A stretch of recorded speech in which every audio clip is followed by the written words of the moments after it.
กับที่คุงนะครับผมโอ้เย่วันนี้ผมมาด้วยนะครับผมก็มาด้วยนะครับนั่นตะบุกกิ้งสนวนนะครับคุยเต้นะครับผมคุยเต้พ่อนะครับผมอะไรชื่อคุยเต้พ่อมันชื่อคุยเฮียนะครับเฮียเต้นะครับถ้ามีคำหยาบก็ต้องขออภัยด้วยนะครับผมเพราะมันไอเปรตนี่มันบ้ามากเลยนะครับมันอุบาทด้วยนะครับมันลามกได้มันเย็ดมันเคยมึงเข้าไหมครับเร็วไอ้สัตว์เดียวกูเกียนเป็นเดียวมึงก็เข้าด้วยมันเป็นเด็กเบบีนะครับใช่แล้วครับสวัสดีครับผมเด็กเซนไปเยอะแล้วก็มาพบกับมิสเตอร์บีมเลยครับมิสเตอร์บีมสั่งยังไม่เลยนะแล้วก็พี่การครับผมมิสเตอร์บีมแล้วก็คุณกรณ์ปานงครับปานงพ่อไอ้คนปานงแต่ว่าอะไรดีอ่ะอันนี้มิสเตอร์บีมเด็กเซนไปเยอะมั้งพี่เวฟคุณนะอันนี้มันอัดวิดีโออยู่วะมึงรู้หรอวะอันไม่ตังบ่สวัสดีครับผมชื่อใช่มันก่อนอะไรคุณรู้นะแล้วมันจ่ายจือแม่มึงเต้นว่าเงินก่อน100,000 คนนะครับมึงจ่ายจือแม่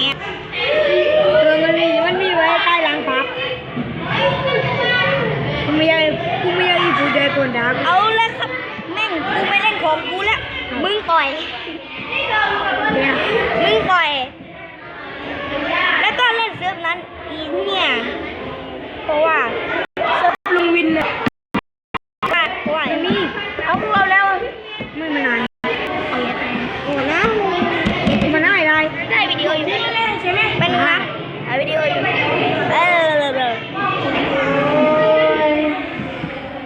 ฉันมันเจ็บที่ต้อง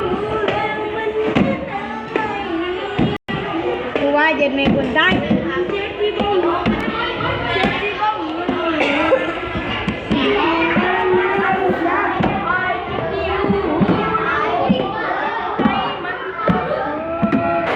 ก็อะไรคิดว่าอะไรไปเกี้ยนนะไอ้ก้อนคืออะไรคิดว่าได้ไอ้ก้อนไปปล่อยเล็ดนี่มึงเล่นแมนคาร์ลไม่ได้หลัก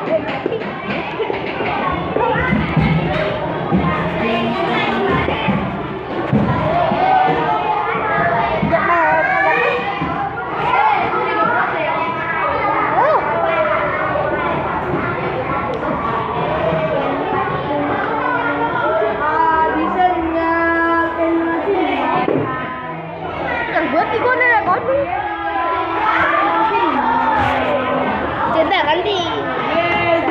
เชื่อแล้วเกินไปแล้วไปเลย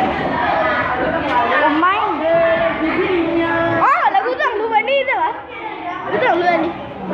กูต้องไงบีตายิ้ม